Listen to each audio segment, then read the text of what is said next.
এই যে নসিহতগুলো করছি, যারা আনম্যারিড, তোমার জন্য এগুলো শোনার চেয়ে বেশি দামি। কারণ এই ডিসিশনটা এত এত গুরুত্বপূর্ণ যে জীবনে যদি এটাতে ভুল করে ফেলেন কখনো, সারাটা জীবন আপনাকে এই বোঝা টানতে হবে যে আমরা এখন কি কি কাজ করলে কিভাবে স্টার্ট করব আর কিভাবে আমরা এটাকে সলভ করতে পারি। এই সলিউশনটা দুই রকম। এক নম্বর হচ্ছে যারা অলরেডি পরিবারে ঢুকে গেছেন তাদেরকে অন্য জায়গা থেকে শুরু করতে হবে। মানে যারা অলরেডি পরিবারে ঢুকে গেছেন আপনাদেরকে তওবা করে ফিরে এসে আবার শুরু করতে হবে। আর যারা পরিবারে এখনও ঢোকেন নাই, আপনারা এখনও সৌভাগ্যবান। এখন থেকে যদি আপনারা এই নসিহতগুলো মেনে চলতে পারেন, ইনশাল্লাহ আপনার পরিবারটা 8-10টা পরিবারের মতো হবে না ইনশাল্লাহ। রিজিকের ব্যবস্থাটাকে করে নেন, তারপরে ওদিকে যান। আপনার আপন ভাই হিসেবে আমি কথাগুলো বলছি, মনে করেন। এরপরে আপনি যখন বিয়ে করবেন, বললাম তো, মেয়ের জাস্ট দিনদারিতা দেখবেন। হ্যাঁ, এর উপর যদি সৌন্দর্য থাকে আলহামদুলিল্লাহ, বংশ ভালো হয় আলহামদুলিল্লাহ, মেয়ের অর্থ সম্পদ আছে আলহামদুলিল্লাহ। যদি এগুলোর কোনোটাও না থাকে, দিনদারিতা থাকে, জাস্ট ওটাকে দেখেন, আর কিছু দেখার দরকার নেই, কিচ্ছু দেখার দরকার নেই। এরপরে আরেকটা কথা বলতে ভুলে গিয়েছি যে আপনি এই লেভেলে যাওয়ার আগে নিজেও পবিত্র থাকার চেষ্টা করেন। আপনি নিজে জেনায় যায় না, নিজে পর্নে যায় না, নিজে হারাম অ্যাফেয়ার্সে যায় না। যদি আপনি যান তাহলে আল্লাহ পাক কিন্তু আপনাকে পবিত্র স্ত্রী নাও দিতে পারেন। এটাই আল্লাহ পাকের নীতি যে একজন পবিত্র মানুষ পায়। ঠিক আছে, যে যেমন আল্লাহ পাক তাকে তেমন মিলিয়ে দেন, এটা আল্লাহ পাকের একটা সুন্নাহ। এর ব্যতিক্রমও হতে পারে, কিন্তু আপনি যদি পবিত্র না থাকেন আপনি পবিত্র স্ত্রী নাও পেতে পারেন। তা আপনি আগে নিজে পবিত্র থাকেন, তারপরে আপনি এখন মেয়ে দেখেন। আলহামদুলিল্লাহ, বললাম দিনদারিতা প্রাধান্য দেন। এখানে হাদিসে এটা বলা হয় নাই যে 4টা গুণ দেখে বিয়ে করো, বরং বলা হয়েছে 4টা গুণ দেখে সাধারণত বিয়ে করা হয়।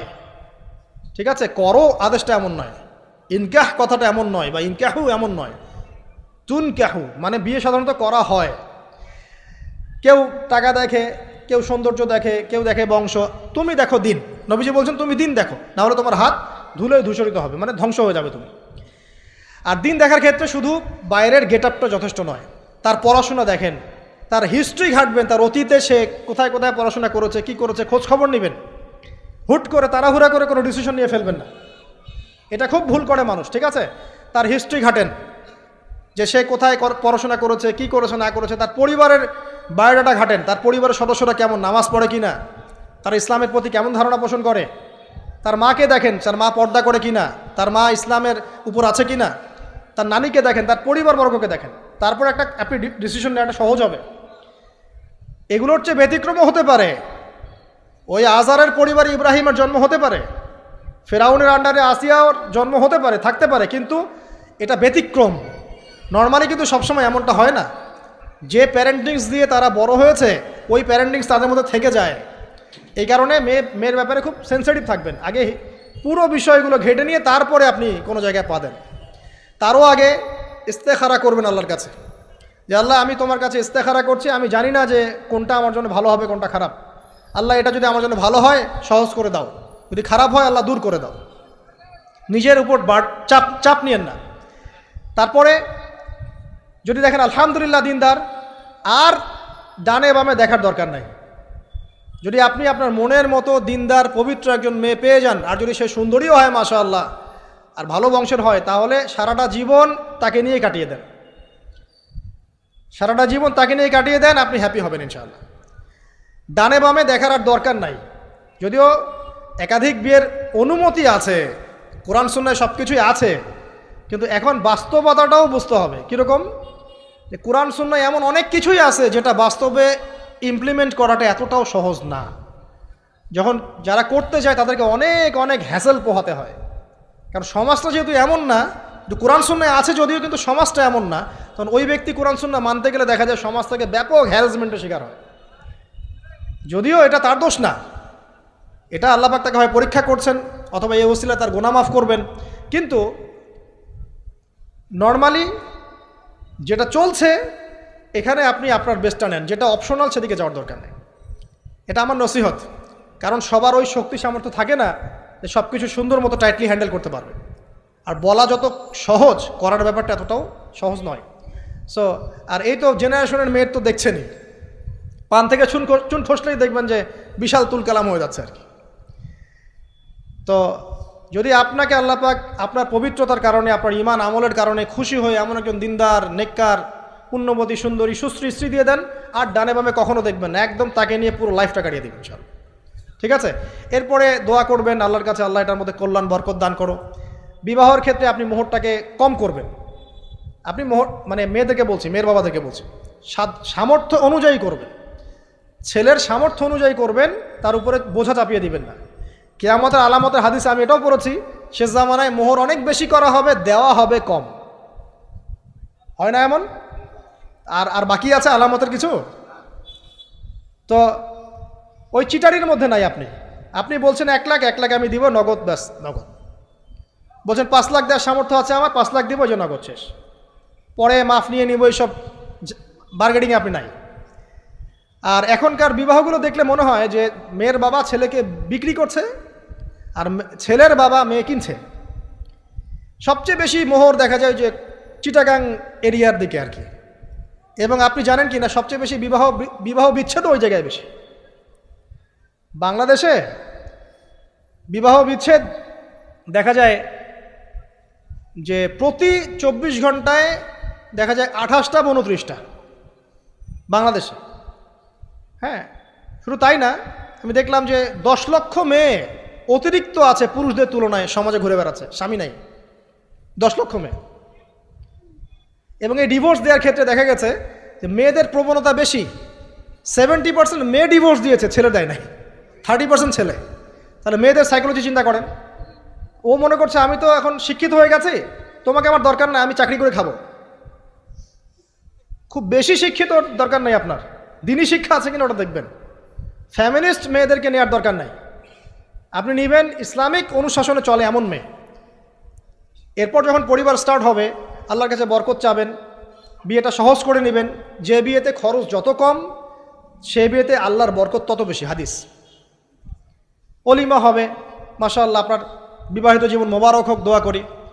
এরপরে দেখবেন উভয়ের মাঝখানে আল্লাহ পাক আপনাদের মাঝখানে ভালোবাসা ঢালবেন ইনশাআল্লাহ। সূরা রুমের মধ্যে আল্লাহ পাক বলেছেন, ওয়াজআলা বাইনাকুম মাওয়াদ্দাতা ওয়া রাহমা, আমি আল্লাহ স্বামী স্ত্রীর মাঝখানে ভালোবাসার ভ্রাতৃত্ব ঢেলে দিয়েছি। এটা আল্লাহ পাকের একটা আয়াত, নিদর্শন।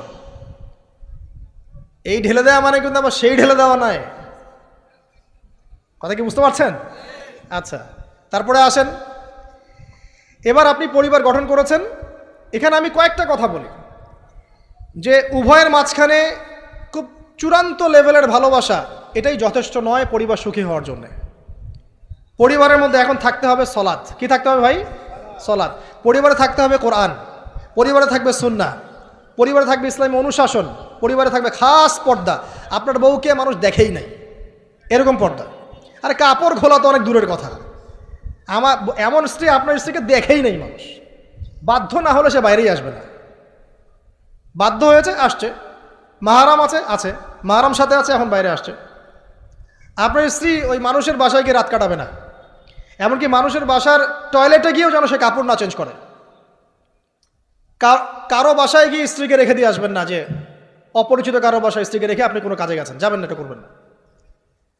আপনার কাছে মনে করেন একটা কোহিনূর হীরা আছে, মনে করেন যেটার মূল্য ধরেন যে লক্ষ কোটি ডলার, এটা আপনি কি যত্রতত্র ইউজ করবেন, নাকি আপনি খুব যত্ন করে আপনার ভিতরে আগলে রাখবেন? কোনটা? ইসলাম এভাবে নারীকে সম্মানিত করেছে যে তারা আমাদের কাছে এত বেশি প্রেশিয়াস যে আমরা এভাবে যত্ন করে ওদেরকে ঢেকে রাখি। কথা কি বুঝতে পারছেন? আর তোমাদের কাছে মেয়েদের দাম নাই, তোমরা ল্যাংটা হয়ে ঘোরো, তোমাদের কে বাধা দিয়েছে? ঘুরছেও তো তাই। আর নগ্নতা বলতে আপনি কি মনে করছেন? খালি কি বিকিনি সংস্কৃতি নগ্নতা? নিসাউন কাসিয়াতুন আরিয়াও তো নগ্নতা, যে নারী পোশাক পরেও নগ্ন হয়ে আছে, এটাও তো নগ্নতা। আর নবীজি বলেছেন যে আরবদের ধ্বংস, লা ইলাহা ইল্লাল্লাহ, আল্লাহ ছাড়া কোনো ইলাহ নাই। কি ভয়ঙ্কর আযাব আসছে। তার স্ত্রী জায়নাব বিনতে জাহাশ তিনি বলছেন, ইয়া রাসূলুল্লাহ আনুহলিক ওয়া ফিনা সলিহিন, আমাদের মধ্যে সলেহ সৎ মানুষ থাকা সত্ত্বেও কি আমরা ধ্বংস হয়ে যাব? নবীজি বলছেন, নাম, হ্যাঁ। ইদা কাসরাতুল খাবাস, যখন অশ্লীলতা, বেহায়াপনা, নগ্নতা ছড়িয়ে পড়বে, তখন ভালো মন্দ সব ধুয়ে ধ্বংস হয়ে যাবে। এই কারণে নিজে খুব ভালো আছি, ওরা খারাপ, ওদেরকে কিছু বলার দরকার নাই বলে ভালো হয়ে থাকার সুযোগ নাই। ওগুলো যত ছড়াবে, ভালো আলেম জালেম সব ধ্বংস হয়ে যাবে। আল্লাহ বোঝার তৌফিক দান করুন। এবার আপনি আপনার স্ত্রীর সাথে এভাবে হৃদ্যতা মহব্বতের সম্পর্ক রাখবেন আল্লাহর জন্যে। পরিবারের সবার পিছনে আপনি খরচ করবেন, তাদের হক দিবেন, কার জন্যে? পরিবার বর্গের কারো কাছে কিছু পাওয়ার আশায় না। এই ফিলোসফিটা বোঝেন। পরিবারের কারো কাছে থ্যাঙ্কস পাওয়ার আশায়ও না। আপনি আল্লাহর সন্তুষ্টির জন্য ওদের পিছনে খরচ করবেন, ওদেরকে ভালোবাসবেন, ওদের হক আদায় করবেন। কার জন্যে? আল্লাহর জন্য, এবং এর জন্য আপনি নেকি পাবেন ইনশাআল্লাহ। আর যদি আপনি তাদের কাছে কিছু আশা করতে যান, মনে মনে বেশি এক্সপেকটেশন রাখেন, তখন আপনি কি হবেন জানেন? আপনি পদে পদে কষ্ট পাবেন, পদে পদে কষ্ট পাবেন। দেখে নিন, শুধু আল্লাহর হয়ে যান, মানে আল্লাহই আপনার আপন, আল্লাহ ছাড়া আপনি কাউরে চেনেন না। আল্লাহ পাক বলেছেন এগুলো করতে, আমি করি। আল্লাহ পাক ভালোবাসা দিয়েছেন সন্তানের প্রতি, স্ত্রীর প্রতি, বাসি। কিন্তু এটা এত অধিক মাত্রায় নয় যে তার কারণে আল্লাহকে ছেড়ে দিব। বা স্ত্রী সন্তান যদি আল্লাহর পথে চলার ক্ষেত্রে বাধা দেয়, আল্লাহকে ছাড়তে পারবো না, প্রয়োজন ওদেরকে ছাড়তে পারবো, এরকম থাকবে বিষয়টা। ঠিক আছে? আরেকটা কথা বলি, শুধু ভালোবাসাই আদর্শ দাম্পত্যের জন্য যথেষ্ট নয়। এখানে প্রয়োজন হচ্ছে একে অপরের প্রতি সম্মানবোধ থাকতে হবে, একে অপরের প্রতি বিশ্বাস থাকতে হবে। বিশ্বাস না থাকলে ওই পরিবারে শান্তি থাকে না। আপনি অনেক বড় আলেম, কিন্তু যদি আপনার স্ত্রী আপনাকে বিশ্বাস না করে, আপনি শান্তি পাবেন না। আপনি জানছেন আপনি ইনোসেন্ট, আপনি অনেস্ট, কিন্তু আপনার পরিবারের সদস্য, আপনার স্ত্রী আপনাকে বিশ্বাস করছে না, তখন আপনি পরিবারে সুখ পাবেন না। বিশ্বাস খুব ইম্পর্টেন্ট। আমি তো বলি যে ভালোবাসার চেয়ে বিশ্বাস বেশি ইম্পর্টেন্ট। কারণ আগে ইমান না আগে আমল? কোনটা আগে? ইমান মানে কি? বিশ্বাস না? আগে বিশ্বাস, তারপরে না আমল? ভালোবাসা একটা আমল, আর বিশ্বাসটা কি? ইমান। আমার প্রতি যদি আপনার ইমান না থাকে, তাহলে আপনি আমাকে ভালোবাসবেন কিভাবে? বিশ্বাস থাকতে হবে, স্বামীর প্রতি স্ত্রী, স্ত্রী প্রতি স্বামী। এবং এখানে পুরুষদেরকে সহনশীল হতে হবে, কারণ আপনার স্ত্রী সারা জীবনে আপনাকে প্রচুর পেইন দিতে পারে, এবং এটা মেয়েদের ফিতরত। এখানে সবরের জাজল্যমান দৃষ্টান্ত স্থাপন করতে হবে, নসিহত করতে থাকতে হবে, ততদিন পর্যন্ত যখন আপনি দেখছেন যে হ্যাঁ এগুলোতে কাজ হচ্ছে। যদি করতে করতে করতে করতে কাজ না হয়, দেখা যায় এই ফিতনায় জর্জরিত থেকে আপনার দিনের পথে চলাটা ব্যাহত হচ্ছে, তখন আপনার উচিত হবে আসহাবুল কাহাফের মতো চিন্তা করা। ইশারা দিলাম, যথেষ্ট। পরিবারে পর্দা থাকবে, সন্তান হবে, এখন আলহামদুলিল্লাহ সন্তানদেরকে প্রতিপালন করবেন ওই যে মা হাজেরা তার মতো, ওই যে আপনার কি বলবো, রাসূলুল্লাহ সাল্লাল্লাহু আলাইহি ওয়াসাল্লামের সাহাবায়ে কেরাম তাদের মতো করে। এমনকি আমাদের নবীজিকে তার চাচা, তার দাদারা যেভাবে লালন পালন করেছেন, ভালোবাসা দিয়ে, হৃদ্যতা দিয়ে, এভাবে সন্তানকে ভালোবাসবেন, সন্তানের কথাগুলো শুনবেন, বাচ্চাদেরকে মূল্যায়ন করবেন। বাচ্চারা কি খাবার খাচ্ছে খুব ভালো করে খেয়াল রাখবেন। বাচ্চা নেওয়ার সময় বা বাচ্চা নেওয়ার চেষ্টা করার সময় দোয়া পড়বেন, এবং সবসময় সেজদায় নামাজে দোয়া করবেন পরিবারের জন্য, বাচ্চাদের জন্য, যে আল্লাহ আমার পরিবারের উপর শান্তি দাও, বাচ্চাদেরকে ভালো মানুষ বানাও। রব্বানা হাব লানা মিন আজওয়াজিনা ওয়া যুররিয়াতিনা কুররাতা আয়ুন ওয়াজআলনা লিল মুত্তাকিনা ইমামা। এই দোয়া বেশি বেশি করবেন। রব্বি হাবলি মিনাস সালিহিন বেশি বেশি করবেন। আপনার একটা নেক সন্তান আগামীতে এই উম্মতের দায়িত্ব নিতে পারবে ইনশাআল্লাহ। হাজার হাজার গবাদি পশু দরকার আছে? একটা ইব্রাহিম, একটা ওমর, একটা খালিদ বিন ওয়ালিদ আপনি জন্ম দিয়ে দেখান, ওই একজনই যথেষ্ট ইনশাআল্লাহ তাআলা। পারবেন না ইনশাআল্লাহ? সন্তানের কথা শুনতে হবে। প্যারেন্টিংস একটা বই আছে, বাজারে পাওয়া যায়, কিনে নেন।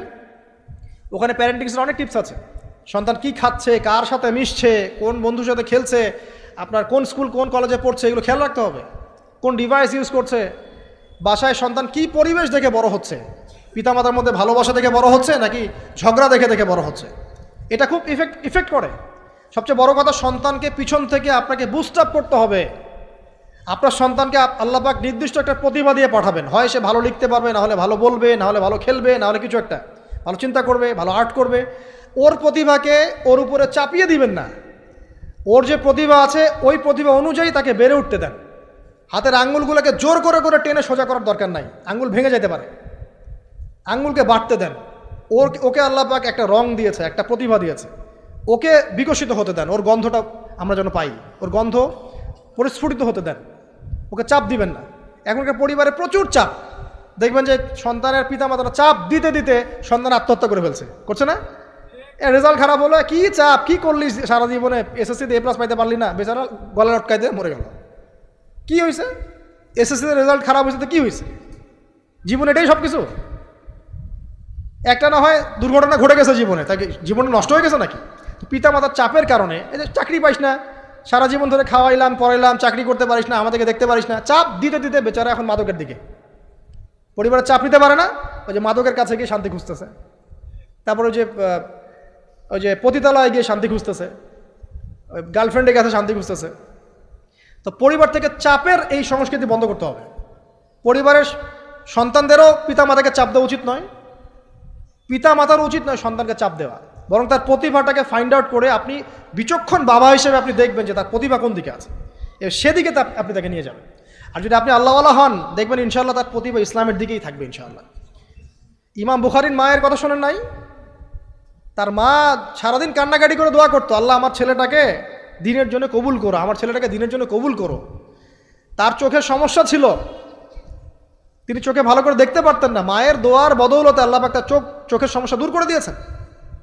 এখন ইমাম বুখারী রাহিমাহুল্লাহর কিতাব সবাই পড়ছে না? একজন মায়ের তাড়না দেখেন, মা সন্তানের জন্য দোয়া করবে যে আল্লাহ আমার সন্তানটাকে দিনের জন্য কবুল করো, বাবা দোয়া করবে আল্লাহ আমার বাচ্চাটাকে দিনের জন্য কবুল করো। এই যে বাবা নূহের তাড়না দেখেন, ইব্রাহিম আলাইহিস সালামের তাড়না দেখেন, রব্বি হাবলি মিনাস সালিহিন, আল্লাহ আমাকে সুসন্তান দান করো। চাপ দিয়েন না, সন্তানের প্রতিভা অনুযায়ী আপনি তাকে বিকশিত হতে দেন, ইনশাআল্লাহ দেখবেন একদিন সে আপনার মুখ উজ্জ্বল করবে ইনশাআল্লাহ। আর চাপ দিলে কি হবে জানেন? অকালেই ঝরে পড়বে, অকালে ঝরে পড়বে, ওর মাইন্ডটা বিক্ষিপ্ত হয়ে যাবে, তখন পরিবার থেকে তার একটা দূরত্ব সৃষ্টি হবে। আর ওই সুযোগ শয়তান নিবে, খারাপ বন্ধুর পাল্লায় পড়বে, আয় গাজা একটা টান দে, আয় একটু ইয়াবা খা, একটু এটা কর সেটা কর, আস্তে আস্তে দেখবেন হারায় গেছে অন্ধকার জগতে। আর অন্ধকার জগৎ একবার হারায় গেলে আর ফিরে পাবেন না। এর কি প্র্যাকটিক্যাল কথা না ভাই? মেয়েকে চাপ দিবেন, দেখবেন যে বেঁকে বসছে। যদি ছোটবেলা থেকে মেয়েকে আপনি সুন্দর হিজাব পোশাক তরবিয়ত দিতে পারেন, এই মেয়ে বড় হয়ে ইনশাল্লাহ বেলাইনে যাবে না। কিন্তু ছোটবেলা থেকে ওকে যদি আপনি নায়িকাদের মতো মানুষ করেন আর বড় হয়ে পস্তাবেন আমার মেয়ে কেন ছেলের হাত ধরে পারা গেল, এটা তো আপনার জন্য হয়েছে। ছোটবেলা থেকে এই সন্তানের অনুশাসনটাকে ঠিক করতে হবে। ওই যে বললাম, পিতা মাতা যদি দিনদার মুত্তাকি পরেজগার হয়, তাদেরকে দেখেই সন্তান শিখবে। আমরা যখন সেজদা করি, আমাদের ছেলেমেয়েরা পিঠে উঠে আসে না? ওরাও দেখবেন সেজদা করার ট্রাই করে না? মসজিদে নিয়ে আসেন বাচ্চাকে, দেখবেন ও দেখে দেখে দেখছে যে কি করছে এরা, কি করছে, ও তখন নিজেও একটু হাত বাঁধার চেষ্টা করে, এমন করে দাঁড়া থাকে, খেয়াল করে নাই? হাত তুলে। বাচ্চারা দেখে শিখবে, পরিবারে দেখে বাচ্চারা শিখবে যে পিতামাতা কেমন, কিভাবে কথা বলে, পিতা কেমন করে মায়ের সাথে কথা বলছে, মা কেমন করে পিতার সাথে কথা বলছে, সে ওইভাবেই কথা বলবে। যে পরিবারে ওমরের মতো পিতা আছে, ওই পরিবার কি খারাপ হতে পারবে? যে পরিবারে হাজরা আলাইহিস সালামের মতো মা আছে, ওই পরিবার খারাপ হতে পারে? তো প্যারেন্টিংটা ঠিক করতে হবে, নৈতিক আদর্শের সাথে তাদেরকে ভালো খাবার দিবেন, খাবারের ব্যাপারে সচেতন থাকবেন, কার্বোহাইড্রেট পাচ্ছে কিনা, প্রোটিন ঠিকমতো পাচ্ছে কিনা, ভিটামিন পাচ্ছে কিনা, হ্যাঁ ও পরিষ্কার পরিচ্ছন্ন থাকছে কিনা, পরিবারটা থাকবে নিট অ্যান্ড ক্লিন, চকচকা। এখানে যেন মানে আর বলে না যে পবিত্রতা ইমানের অর্ধেক, হাদিস আছে না? মানে পরিবারগুলো হবে নিট অ্যান্ড ক্লিন, ঝকঝকা, রুচিশীল। এখানে যেন নোংরা বিষয় না থাকে, নোংরা আবর্জনা, বাথরুম ঠিক নাই, এটা ঠিক নাই, এমন না, ঝকঝকা পরিবার। আপনার সামর্থ্য অনুযায়ী আপনি করবেন, কারণ পরিচ্ছন্ন না থাকলে বাচ্চা কাচ্চা অসুস্থ হবে বেশি, অসুস্থ হলে পরে আপনার পেরেশানি, ওরা খাবে না ঠিকমতো, রুচি ঠিকমতো থাকবে না, বারটা ঠিক বাড়বে না ঠিকমতো। তো পরিচ্ছন্নতার সাথে সঠিক খাবার, সঠিক প্যারেন্টিং, ইসলামিক তরবিয়ত এবং তার উপর চাপ প্রয়োগ না করে তাকে তার প্রতিভাটা বিকশিত হতে দেওয়া। চাপ প্রয়োগ না করার মানে এই নয় যে আপনি শাসনই করবেন না, পরিবারের উপর শাসন লাঠি থাকবে, কিন্তু ওটার যত্রতত্র প্রয়োগ করবেন না। যদি আপনি একদিন খুব বেশি পিটায় দেন, তারপর থেকে আপনার সন্তান আপনাকে ভয় পাবে না। কিন্তু আল্লাহ পাক কোরআনের জন্য বারবার একটা সাইকোলজি অ্যাপ্লাই করেছেন যে জাহান্নামের শাস্তি কিন্তু দিব, শাস্তি কিন্তু দিব, শাস্তি কিন্তু দিব। এই যে ভয়, আমরা কিন্তু ভয়েই জাহান্নাম থেকে দূরে আছি। তো এটা একটা সাইকোলজি। এভাবে পরিবার এগিয়ে যাবে ইনশাল্লাহ। সন্তান বড় হবে, আপনি মিরাস, সন্তানের মিরাস ডিস্ট্রিবিউট করবেন, যার যার হক তাকে তাকে দিবেন। তারপরে পরিবারের মধ্যে আর কয়েকটা বিষয় জাস্ট শেষ করে দেই, যে পরিবারের মধ্যে নিয়মিত কোরআনের চর্চা থাকবে। সন্তান সন্ততি তারা ইসলামিক অনুশাসন পাচ্ছে কিনা, ইসলামিক পড়াশোনা করছে কিনা খেয়াল রাখতে হবে। যদি জেনারেল লাইনেও পড়ে, তারপরেও আপনি ইসলামিক টিচার দিয়ে হলেও, মাদ্রাসায় পার্ট টাইম মাদ্রাসা দিয়ে হলেও কোরআন শেখান, হিফজ করান, ওকে এদিকে গড়ে তোলেন, ওদিকে গড়ে তোলেন ইনশাআল্লাহ। আমরা এমন প্রজন্ম চাচ্ছি না যারা এককেন্দ্রিক, আমরা চাচ্ছি এমন প্রজন্ম যারা কোরআন সুন্নাহকে হাতে নিয়ে ওয়ার্ল্ডকে ডিল করতে পারে, ওয়ার্ল্ডকে চ্যালেঞ্জ করতে পারে। এই চ্যালেঞ্জ করতে হলে আপনাকে সব ধরনের জ্ঞান অর্জন করতে হবে। খেয়াল রাখেন পরিবারে যেন ফ্রি মিক্সিংটা না আসে, পরিবারে যেন এই যে নারী পুরুষের অবাধ মেলামেশা না আসে। বেশিরভাগ ধর্ষণ হয়েছে বাংলাদেশে কাছের মানুষদেরকে দিয়ে, চাচার মাধ্যমে, মামার মাধ্যমে, কাজিনের মাধ্যমে, খালাতো ভাইয়ের মাধ্যমে, খালাতো ফুফাতো ভাইয়ের মাধ্যমে, কাছের মানুষদের দ্বারা বেশি রেপ হয়েছে বাংলাদেশে, জরিপ পরিসংখ্যান দেখেন। অতএব ইসলাম যে বলেছে পর্দার বিষয়, এটা এমনি এমনি বলে নাই ও কাজিন হয় ওর সামনে এত ইয়া করার কি আছে, এইসব কনসেপ্ট চলবে না। পর্দাটা একদম ম্যান্ডেটরি। পরিবারের সালাম, পর্দা, অনুশাসন, এটা ম্যান্ডেটরি বিষয়। না খেয়ে মরে যান তাও পর্দা ছাড়া যাবে না। মানে বিষয়টা এমন স্ট্রিক্টলি নিতে হবে, যদিও বা বাধ্যগত অবস্থায় আল্লাহ পাক আপনাকে ছাড় দিয়েছেন, কিন্তু আপনাকে এইভাবে শক্তভাবে ধরতে হবে। আল্লাহ পাক তৌফিক দান করুন। এর পাশাপাশি কিছু বিষয় বলবো যেগুলো মোটেই পরিবারে ঢোকানো যাবে না, এটা বলে শেষ করছি 2 মিনিট। 1, পরিবারের শিরক ঢোকানো যাবে না। শিরক কি কি, কত প্রকার, এটার জন্য কিতাবুত তাওহীদ নামে একটা বই আছে, পড়েন ইনশাল্লাহ পারবেন। পরিবারে বেদাতি আমল ঢোকানো যাবে না। 2, 3, পরিবারে হারাম রিজিক ঢুকানো। পরিবারে হারাম রিজিক ঢুকবে, ওই হারাম রিজিকের মানে টাকা দিয়ে আপনার রক্ত মাংস তৈরি হবে, এই রক্ত মাংস কিন্তু আল্লাহর অনুগত হবে না, ইল্লা মাশাআল্লাহ। হারাম রিজিক থেকে দূরে থাকতে হবে। পরিবারের মধ্যে ক্রন্দল যেন না থাকে, এই চেষ্টাটা আপনাকে করতে হবে। বললাম তো, এটা অ্যাভয়েড করার জন্যে আপনি আল্লাহর হয়ে যান, নসিহত করেন, হাজার নসিহত করেও যদি কাজ না হয়, আপনি নিজে আসহাবুল কাহাফ হয়ে যান, তাও ভালো। পরিবারের মধ্যে অপসংস্কৃতি যেন না ঢোকে, পরিবারের মধ্যে অশ্লীলতা যেন না ঢোকে। পরিবারে এখনকার চলমান যে ফিতনাগুলো চলছে, এই যে ডিভাইসের মাধ্যমে, গেমিংয়ের মাধ্যমে, এই যে আপনি বলেন পাবজি টাবজি, ফ্রি ফায়ার, হাবিজাবি, হ্যাঁ, ইন্টারনেট সেকশনের যে নগ্নতা, তারপরে অনলাইনে যে জুয়া ঢুকেছে, লুডু ঢুকেছে, কত কি ঢুকেছে, আমি আসলে এগুলো শুনেছি, আমি দেখিনি এগুলো কিছু, আমি যা শুনি এগুলো। তো এই যে বিষয়গুলো, সেগুলো আপনার পরিবারের নৈতিক মূল্যবোধটাকে নষ্ট করে ফেলবে। বিনোদন যদি পেতেই হয়, তাহলে বিনোদন, কায়িক বিনোদন নেন। পরিবারের সন্তানদেরকে বা আমাদের সদস্যদেরকে জিম করতে বলেন, খেলাধুলা করতে বলেন, ফুটবল খেলুক, ক্রিকেট খেলুক প্রয়োজনে। যদি গান শুনতে চান, ইসলামিক নাশিদ শোনেন, ঠিক আছে, কৌতুক চান, ইসলামিক রসিকতা করেন, ঘোরেন, প্রয়োজনে পরিবারবর্গকে নিয়ে ঘুরেন, দেশটা ঘুরে আসেন, ট্রাভেল করেন, ঘোরেন, আল্লাহর নিদর্শন দেখেন, এটাও তো এন্টারটেইনমেন্ট নাকি?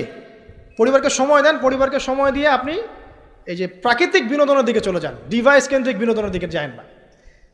নাহলে হবে কি, মাথাটা ওই ডিভাইস কেন্দ্রিক হয়ে যাবে, অস্থির, এবং এই মাথার মধ্যে আর কোরআন সুন্নাহর সঠিক জ্ঞানটা ঢুকবে না। তো এই কাজগুলো যদি আমরা না করি, ইনশাআল্লাহ পরিবার ভালো হবে। আল্লাহ রাব্বুল আলামিন আমাদের সবাইকে আদর্শ ইসলামিক পরিবার গড়ে তোলার তৌফিক দান করুন, আমিন। আর তাদের কথা বলে শেষ করি যে যারা অলরেডি ঢুকে গেছি, এই সমস্যাগুলো ফেস করছে, এখন 1 নাম্বার কাজ ভাই, আগে তওবা করে আল্লাহর কাছে ফিরে আসতে হবে যে আল্লাহ, আমি জীবনে যা ভুল করেছি,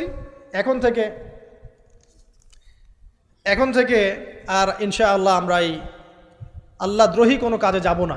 এই তওবা ইস্তেগফার করে আপনার স্ত্রীকে ঠান্ডা মাথায় বোঝানোর চেষ্টা করতে হবে যে দেখো, আমরা তো এক পর্যায় পর্যন্ত চলেছি, জীবনটা তো অনেক দিন চলেই গেল, একসময় মরতে হবে। তো আমরা আল্লাহ এবং তার রাসূলের কথা শুনি, ফিরে আসি, অল্প অল্প করে শুরু করে নামাজটা পড়ো, তুমি একটু পর্দাটা করো। প্রথমে খাস পর্দা করছে না হয়তো, আপনি বলেন মাথায় কাপড়টা দাও অ্যাটলিস্ট, হ্যাঁ, বাইরে সবার সামনে যেও না, দিনকাল ভালো না, এখন মেয়েদের ইজ্জত সম্মানের ঝুঁকি হচ্ছে, এভাবে বোঝানোর চেষ্টা করেন। আস্তে আস্তে তওবা করে ফিরে আসলে পরে তখন আপনি নামাজটাকে বাড়ান, নফল আমল বাড়ান, দান সদকা বাড়ান, এবং বেশি থেকে বেশি আল্লাহর কাছে দোয়া করেন, আল্লাহ আমার পরিবারটাকে হেফাজত করো, আল্লাহ আমার পরিবারটাকে হেফাজত করো, বলতে থাকেন। এবং দিনই কাজে পরিবারকে ব্যস্ত রাখেন, এবং এরকম আদর্শ পরিবারগুলোর মধ্যে একটা কমিউনিটি গড়ার চেষ্টা করেন, অভ্যন্তরীণ যোগাযোগ রাখার চেষ্টা করেন। নাহলে একা একা তো চলা যাবে না। আপনি আদর্শ পরিবার গড়েছেন, পাশের বাড়ির লোকটা করে নাই, তখন সেখানে গিয়ে আপনার সন্তান শিখবে, সেখানে গিয়ে আপনার স্ত্রী শিখবে। তো দিনই পরিবারগুলোর মধ্যে একটা হৃদ্যতা, ভালোবাসা এবং নেটওয়ার্কিং তৈরি করেন। পাশাপাশি দিনই প্রতিষ্ঠান গড়ে তোলেন, প্রতিষ্ঠানের মাধ্যমে কিন্তু পরিবারের লোকজনের সাথে দেখা সাক্ষাৎ হবে, অনেকগুলো পরিবার সেখানে বাচ্চা কাচ্চা ভর্তি করা হবে, সেখানে দেখবেন একটা কমিউনিটি আপনি পাচ্ছেন।